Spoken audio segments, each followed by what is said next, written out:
Hey everyone, welcome back. We're diving deep today. Into how money works.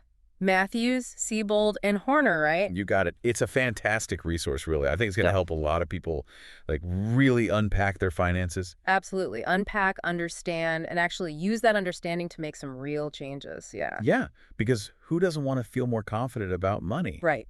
Exactly. And it's not just about, knowing what a stock is or how interest rates work. Right. It's about like shifting your whole mindset about Yeah. money. Oh yeah, that's actually a big part of the book too. They talk about this idea of money as a tool. Yeah, and it's such a powerful analogy. Like think about it, a hammer just sitting there in a toolbox, it doesn't really do much, right? And no, not really. But when you use it, when you pick it up and start building something like a house or even a birdhouse, you know that's when it becomes valuable. Right. So instead of thinking of money as this scary thing or something that stresses you out, you can think of it as a way to build the life you want.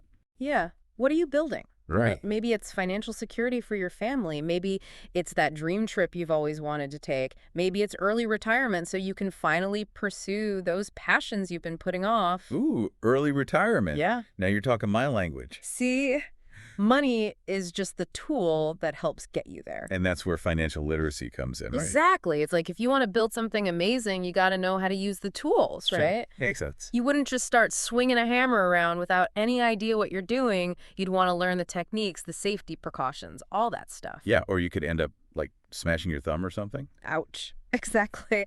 And financially, those smashed thumbs can be, things like getting stuck in credit card debt or making bad investments or not saving enough for retirement. Yeah, those are some painful thumbs. So, financial literacy is about giving you the knowledge and the skills to use your financial hammer effectively and build something amazing. Love it.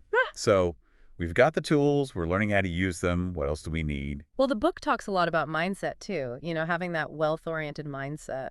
Okay. So what exactly does that mean?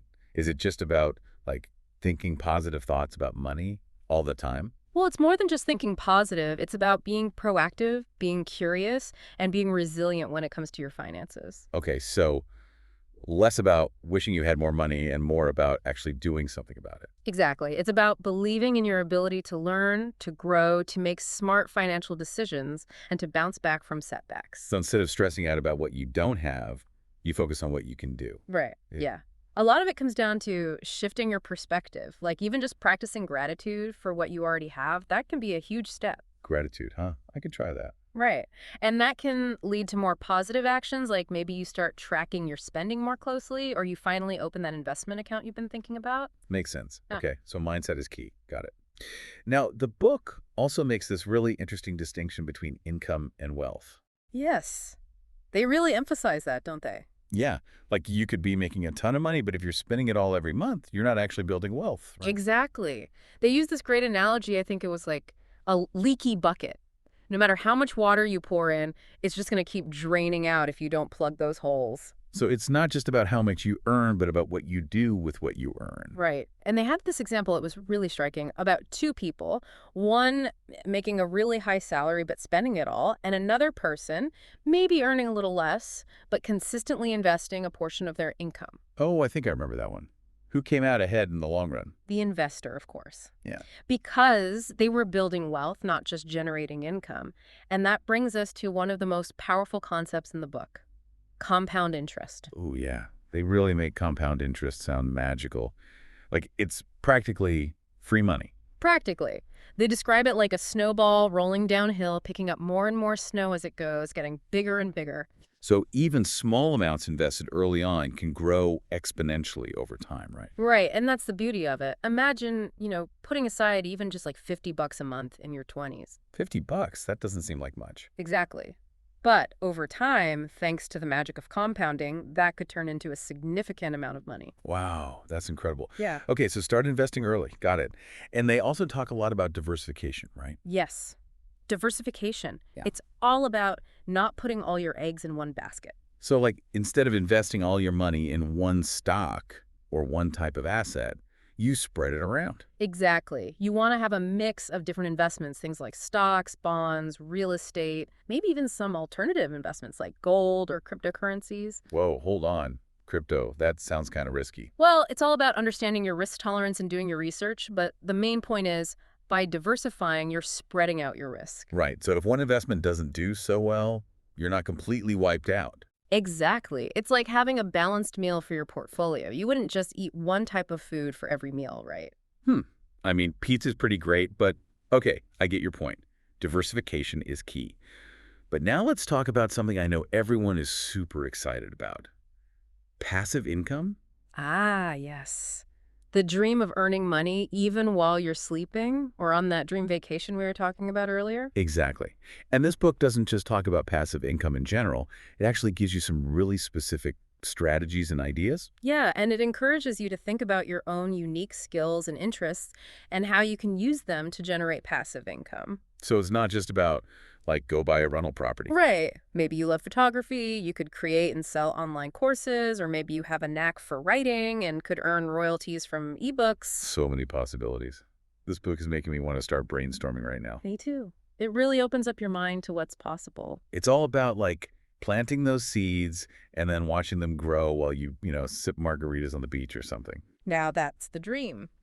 But, it's important to remember that there are also some potential downsides and risks to consider. Oh, right.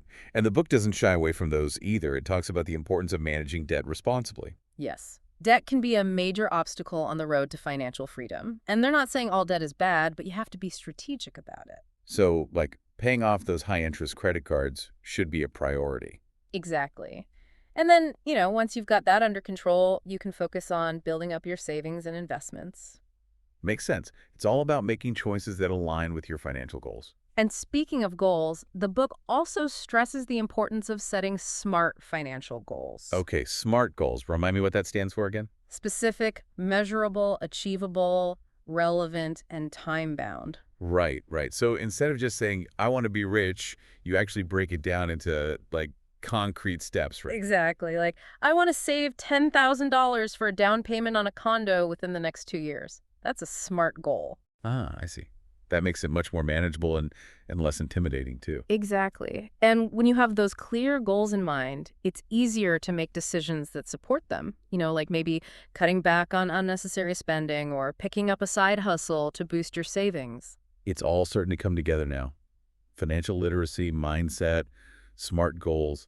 I feel like I'm actually getting this. That's what this book is all about. It's about giving you the tools and the knowledge to take control of your financial future. I'm so glad we did this deep dive. This book has really inspired me to step up my financial game. Me too. And I hope our listeners are feeling inspired too. Yeah. So, to everyone listening, if you're ready to take control of your finances and start building the life you want, definitely check out How Money Works. It's packed with even more valuable insights and strategies that we didn't even have time to cover today. It's a great read. Yeah. And as you're reading it, think about this. What's one small step you can take today to get started on your journey to financial freedom? Love that. That's a great question to leave our listeners with. Thanks for joining us on this deep dive, everyone. We'll see you next time.